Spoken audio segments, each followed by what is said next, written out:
今次我哋就應該可以體驗到好日本嘅，嚟咗成8年喎你啊！呢個國家有好多唔同嘅體驗可以體驗。好多㗎。嗱，我而家部 iPhone 係個浴缸底。この番組はご覧のスポンサーの提供でお送りしました。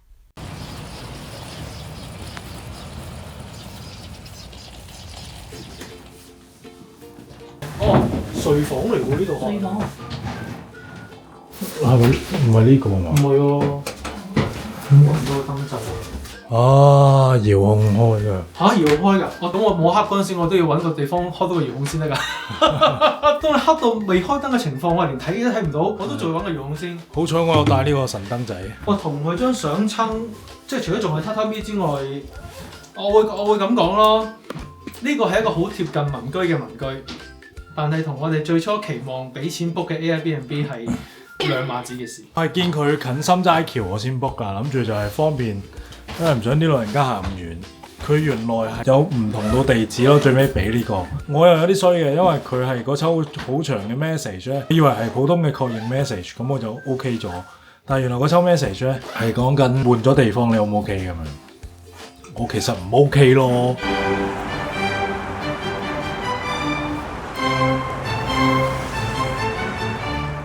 終於安置好行李，就梗係要食翻餐好嘅嚟慰勞大家啦。於是我哋嚟到第一站蟹道樂。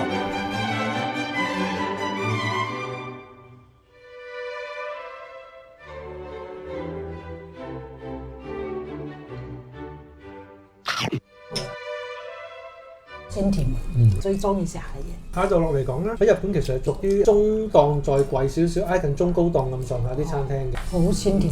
頭先個職員咧，佢都再三提我哋日本食嘅個文化，佢 expect 啲客人係一個人點一個 set 嘅份量，然之後就自己食自己。喂，佢嗰啲又係好得意喎！我真係見到呢個哇 Q 到啊！呢個正骨 Q。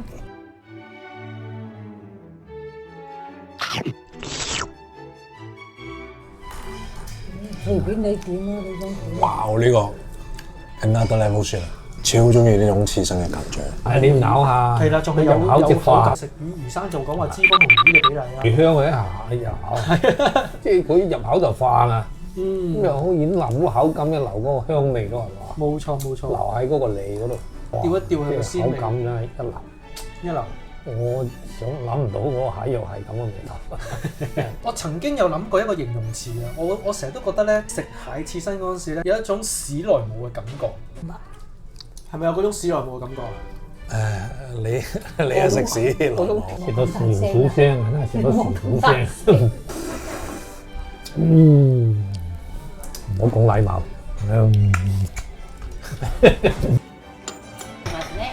得到。哇，好甜喎呢個，因為中意食嘅一啲嘅。好食嘅，但係佢又未至於去到頭先嗰個刺身核突忽啲。1, 2, 3, 1, 2, 3。我唔客氣啦。哦，我老豆開始識做效果。哦，200，我頂啊！又香又滑，哇，又熱。你知喺呢啲3、4度嘅環境啊，食到熱嘢咧，好溫暖嘅感受。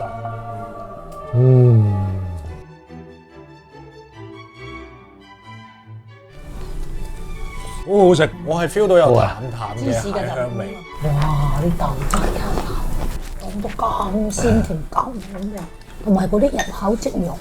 今晚食得真係一流，因為以前對凍嘢我真係。同埋刺身我真係，其實我唔食嘅，但係自從呢次之後，哇！咁如果冇定位，即係唔建議啊。有嘅你 walk in 咯，但係你有排等啊。唔係，我即係意思話，我哋聽日中午會唔會再嚟食？我真係好難忘嘅，呢個日本餐真係值得，唔怪得咁多人咁中意，我都好中意啦。今次嘅策略咧就係呢一餐佢哋滿足咗，之後佢哋個心情都會好好。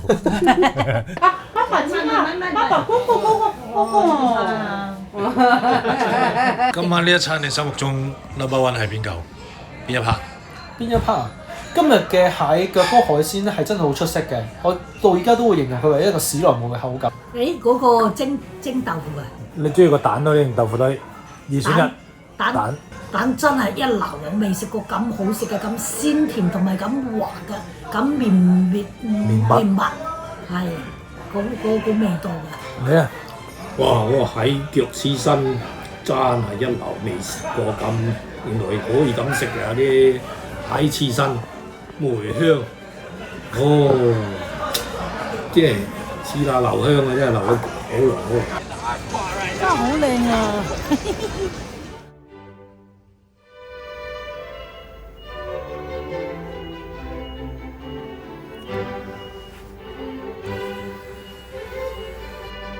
啱先我老豆講咗句全日最好笑嘅嘢，經過咗差唔多10間寺廟呢度，跟住我老豆話：廟街啊嘛，竟然喺日本未揾到廟街。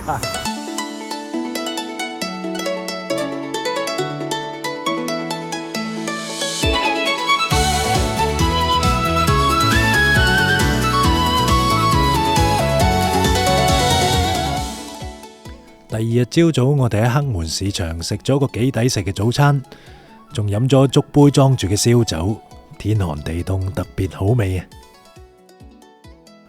食完飯行多一陣，我哋就兵分兩路，爸爸同媽媽去咗 shopping，而我同阿 Joe 就繼續探索，終於都食咗傳說中嘅河豚肉。至於個味道啊，我嘅 comment 就係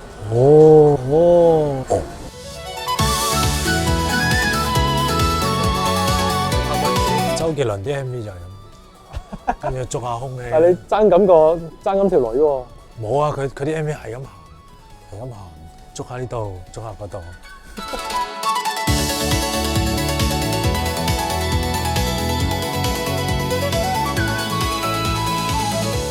參觀完呢一個咁有藝術氛圍嘅地方咧，咁啱就撞到其中嘅一位出色嘅畫家。Hello， 大家好，大阪耀畫廊畫廊主李娜。我這邊的話，主要是就是展示全日本乃至就是世界各地我們有關聯的藝術家的這個作品，大家在這邊做展覽，然後呢就在這邊展示，在銷售。那幅櫻花也是啊，這也是，對，大概很多人喜歡這種雪櫻，是雪剛剛融化的時候，上面的白色就是那個雪。謝謝你，歡迎你們再來啊！行完街之後，我哋稍作休息，之後就去到老豆心心念念嘅大阪城。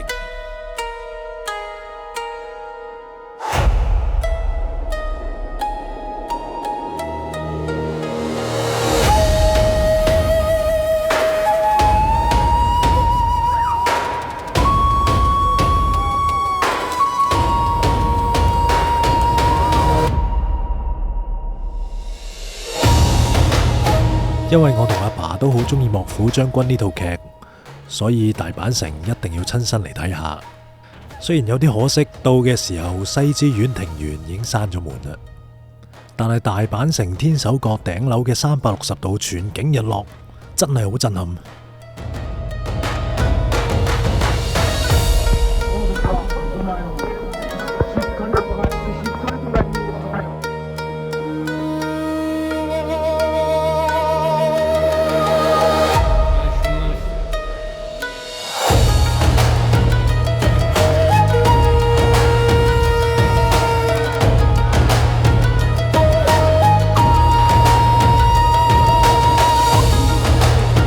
我想講，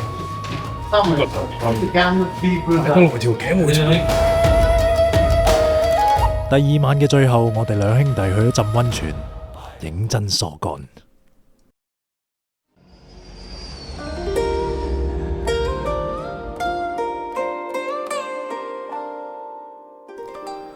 第3日，我哋喺地下街食完午餐之後，阿 Joe 就出發去東京，而我同阿爸媽就去京都。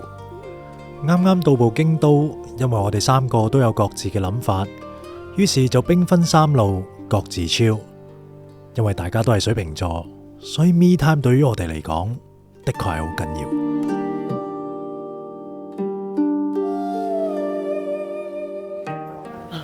覺得京都仲靚啊，靚到好交關啊！哇，好靚啊！個京都真係靚靚嘅，第一眼已經中意。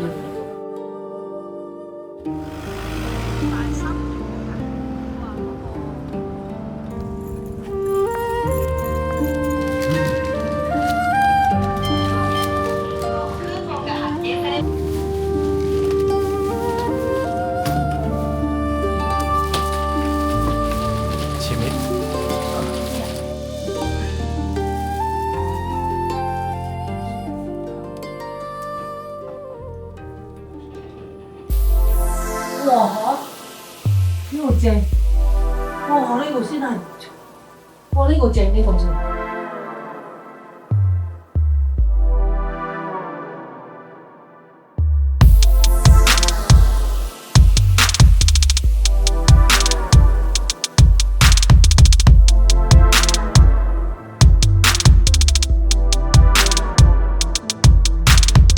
個設計啦，佢個配色啦，佢嘅嗰啲藝術啦，即係日本方嚟講真係一流。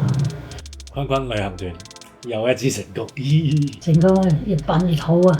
聽講你成功屙到屎喎，咁嘅話，你説話都所講得出。咁係咪啊？唔好意思講。講啊你。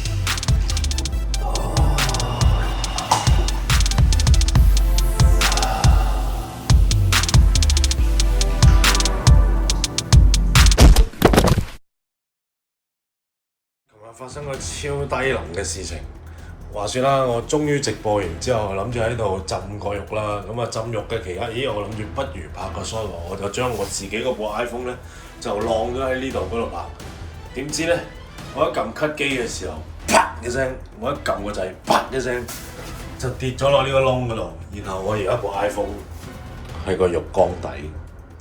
我琴晚嘗試咗搬咗2個鐘。都完全冇用，最多可以抬起咗呢少少嘅角，然之後咧就會呢邊卡住咗、頂住咗，所以我唯有準備過多一陣打俾業主求救，希望盡快救得翻我部 iPhone 啦。經過咗個幾鐘嘅聯絡咧，我而家終於都聯絡到呢一度嘅 host 啦。咁啊，佢咧喺9點半至10點半期間咧就會過到嚟呢度去幫助我嘅。咁我覺得係。哇！有返希望咁，我頭先咧係因為佢留低個緊急聯絡電話咧係打唔通㗎。我琴晚去到最後嘅時候，我真係又攰啦，我個腦又塞住咗啦。跟住我當時咧就係唯有用盡我最後嘅少少腦汁咧，就係去問 AI 我需要嘅所有嘅日文嘅聯絡啊，跟住有咩方法可以解決啊咁樣。咁佢推介嘅嗰啲咩攞嘢撩啊嗰啲係冇可能，因為嗰條罅實在太窄啦。咁啊，所以而家咧唯一可以拯救到我嘅咧就係等業主過嚟救。希望盡快拎得部電話，我哋下晝仲有得玩。拆招就係咁啦。好彩我得救啦！呢度啊！係啊，跌咗落去個窿度啊！好彩原來識講廣東話喎，感動死！得救啦！助けて。唔係呢邊啊？佢係我琴日我低能嘅，我擺咗喺度諗住。擺喺呢度啊！好彩跌喺呢度，跌咗喺嗰邊就好難執。哇！太好啦，太好！謝你啊！唔見咗喎！佢應該係我估攝咗落入邊。哇！呢個難度係嘛？1、2、3。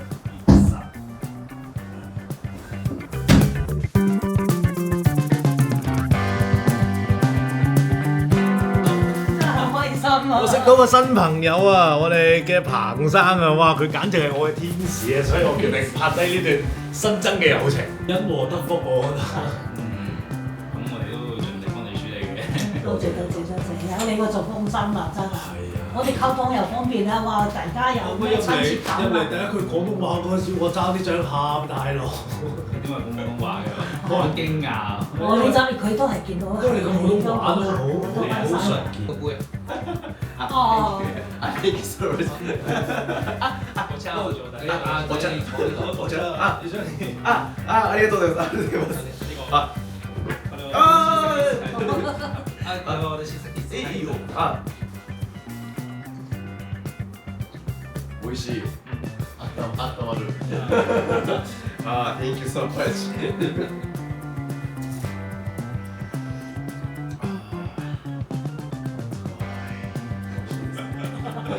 ちょっお風呂經過咗一輪嘅周旋啦，而家我部電話咧都仲係喺個浴缸底嘅，咁不過咧佢嘅日本老細都專登過嚟幫我解決呢個問題，咁就叫我哋可以放心去玩。咁我哋而家咧就會先去二條城啊，係隔離嘅呢個世界遺產啦。咁據聞原來成個京都都係世界遺產嚟嘅。Host 嗰邊咧就打翻電話俾我，佢哋終於都幫我拎翻部電話出嚟啦，呢個問題解決咗咯。人生嘅嘢有時真係你點落力安排都未必夠上天安排咁精彩，苦中作樂啊！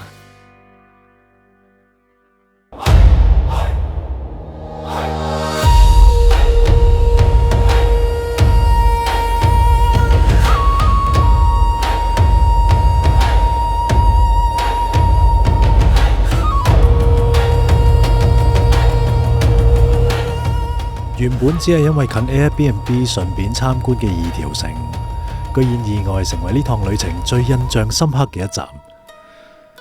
而最令我哋震撼嘅係二之院御殿入邊嘅象壁畫。原本媽媽以為神社冇興趣入去參觀嘅，喺我探路之後強烈推薦，咁佢勉強應承啦。估唔到好正啊！嗰個攞布好詭異啊，有啲似人，有啲似馬騮，嗰個表情真係好得人驚。都幾古色古香嘅。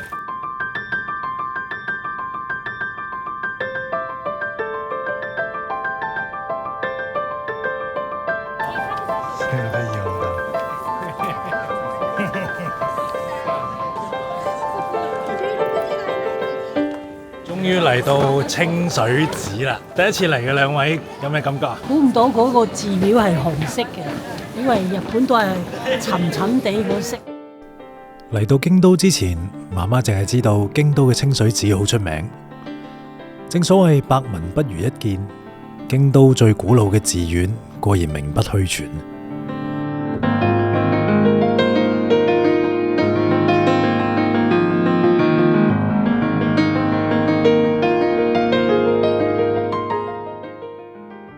清水寺建於西元778年，山號係御陰山，主要供奉嘅係千手觀音。多謝觀音嘅保佑，令我哋喺和煦嘅陽光下享受咗一個美好嘅午後。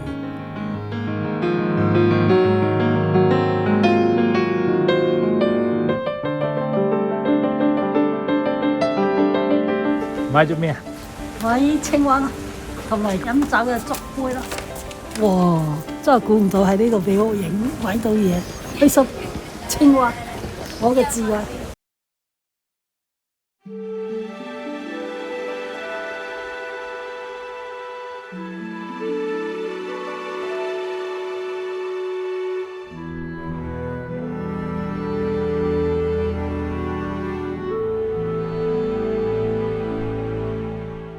啱見到呢個戀愛嘅祈福，我抽咗個，我抽到係大吉啊！跟住翻譯呢係話儘管我將佢想像成一粒等待嘅星星嘅心，我今晚太高興了。睇嚟係上帝係時候回應我一直以嚟強烈嘅感受啦。唔應該忘記我哋至今為止做嘅一切，應該跟隨我哋嘅內心，沿住開放嘅道路前進。撲滅呢場大火，你仲要耐心等待，但時機一到，你就會經歷一場戲劇性嘅遭遇。對方內心嘅溫暖同平靜會帶俾你安心，你哋之間嘅感情都會不斷加深神升。哇！我好滿意呢個結果，啱嘅人係會到嘅，但係未到啫。老豆，你最關心嘅我嘅戀愛狀況，而家得到解答啊！如何啊？O 唔 OK 啊？仲要等嘅喎，但係到就啱嘅咯喎。應該呢今年就年尾就差唔多啦。咁就冇問題啦。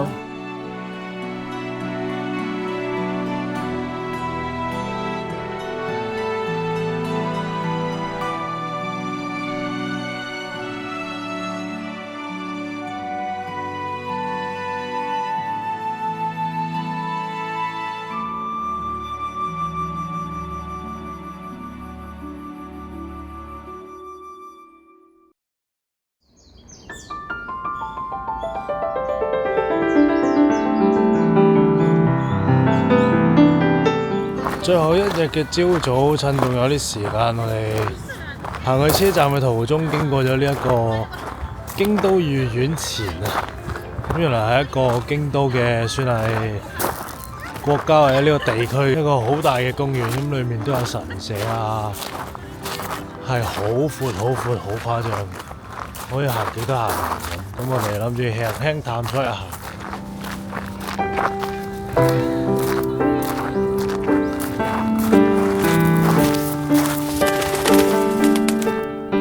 人生係一個寫好嘅劇本，只係咁啱演到呢一幕，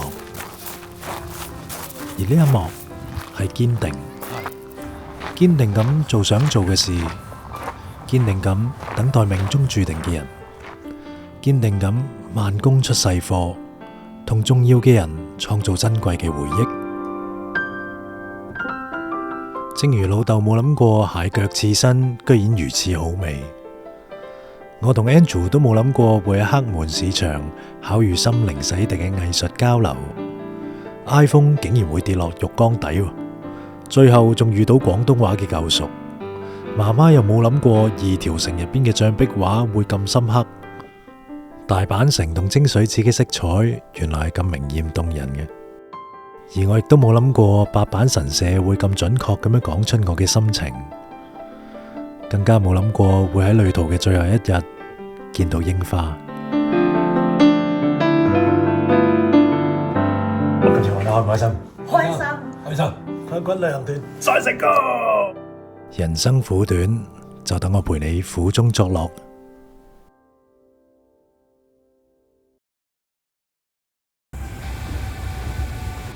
原來我一直睇錯咗機場，我搭錯咗去大阪香港，但係要去關西機場，結果而家上咗的士瘋狂趕過去，但係應該都趕唔切，就延遲班機。